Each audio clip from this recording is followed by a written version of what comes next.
So now that we're in the dashboard, a quick little tutorial here. On the left here is all of your main places to go and edit things. There are a little bit of difference in WordPress. Some things are considered pages and some things are considered posts.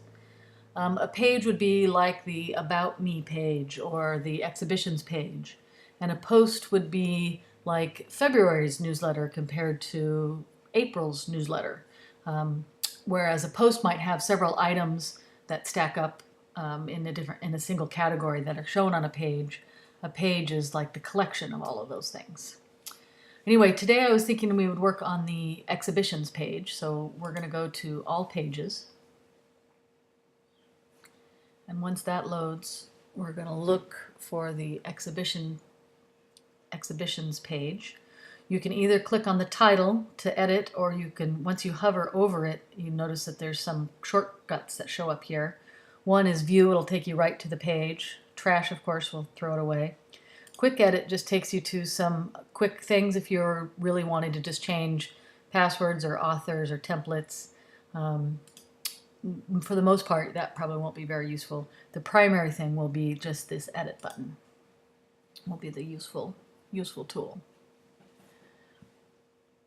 So this is the primary WordPress editing menu. It looks pretty much the same in all of the posts and pages and Event Espresso. The main editor is here. Often when you come to it, it'll show like this with a limited list of icons up here. If there are more things that you need, particularly usually how to select various headings or paragraphs, this icon here that isn't very descriptive in its visual, but if you hover over it, it shows that it's called the kitchen sink. It'll open up this extra set of tools for you.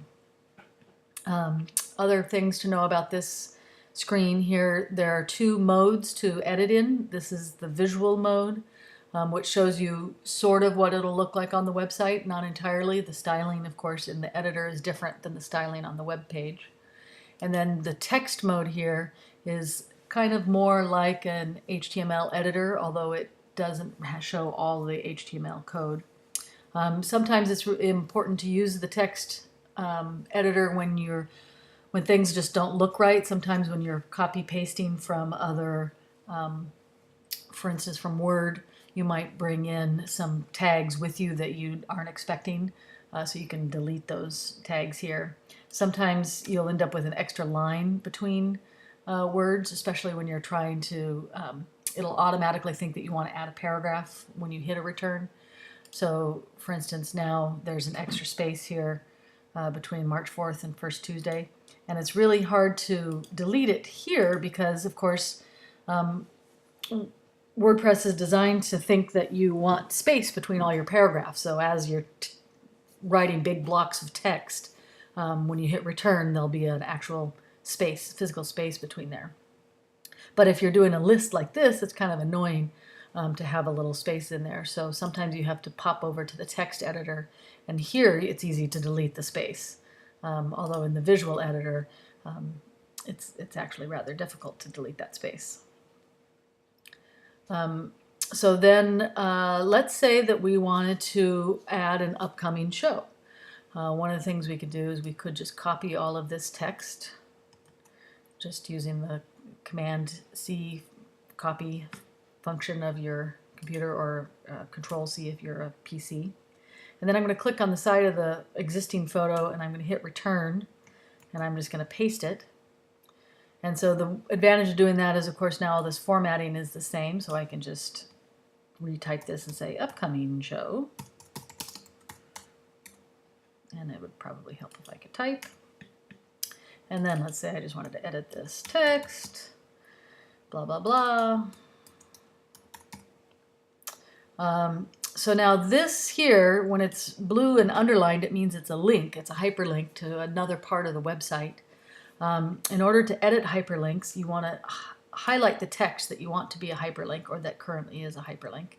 And if you scroll back up into our toolbar up here, there's two links here. One is the unlink to take away the link.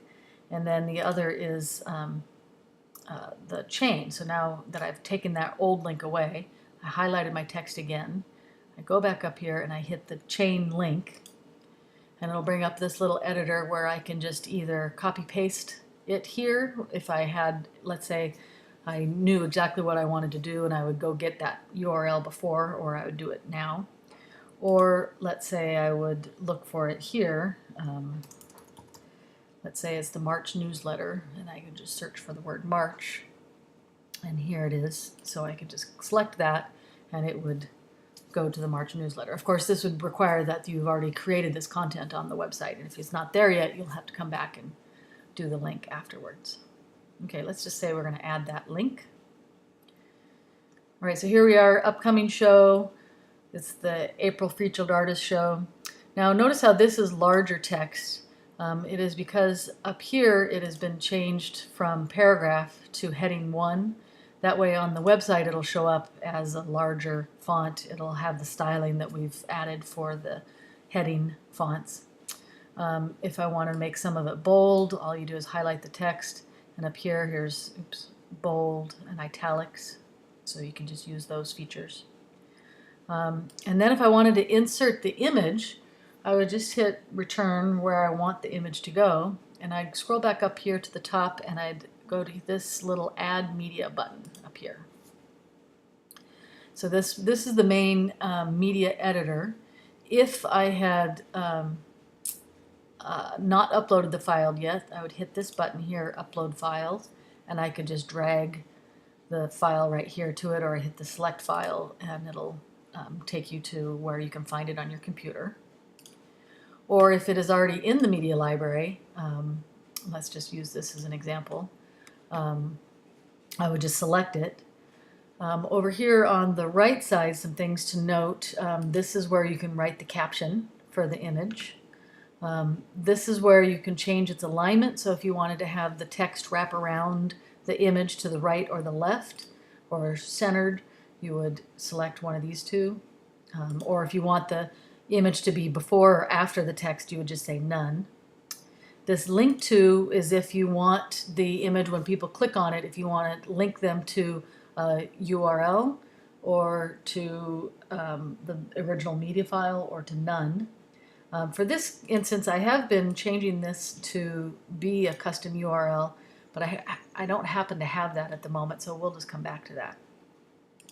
On this selection down here in size, you have a few sizes to choose from. It will automatically create a few sizes when you upload each image, so you can decide if you want it full size, or if it's a really large image, maybe you only want it medium or a thumbnail. So you can decide that here. You'll have a little bit of control after you just do that. Once you insert it into the page. So let's hit insert into page, and if we scroll down, we'll pretend that that is April, even though I noticed that it is actually February. So now let's say I do want to put that link. Unfortunately, this little editor does not have the handy dandy type and put in the link, so I have to actually go find the link. So let's just say I'm gonna open this link in a new window just so I have an option of quickly going to it, and it's the newsletter page that I want to go to, and let's say that this is the most recent newsletter. I could just copy this address up here. I'm going to copy that, and then I'm going to go back to my photo, and I'm going to notice how these two little icons appear when you hover over the image. One is the editor and the other is to delete it.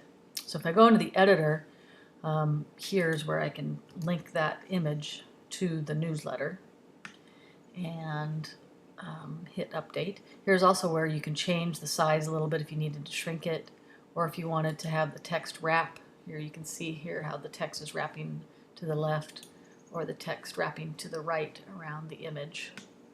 But for this particular instance, we'll just say none. I'm going to hit update. So now I have the upcoming show listed. I have it styled correctly. I have the information changed. Let's pretend that that's April. I have a link to it. I've linked the photograph to it. The only thing left to do is to save it. Because WordPress is web-based, if you leave this page with your browser, if I go to a different address up here in the address bar, I will lose the changes that I made. So I always have to hit the update button over here on the right. So, and it's okay to just hit it, periodically whenever you're working on things, just to make sure that you don't lose some of the edits that you're working on, and it doesn't damage anything to update often.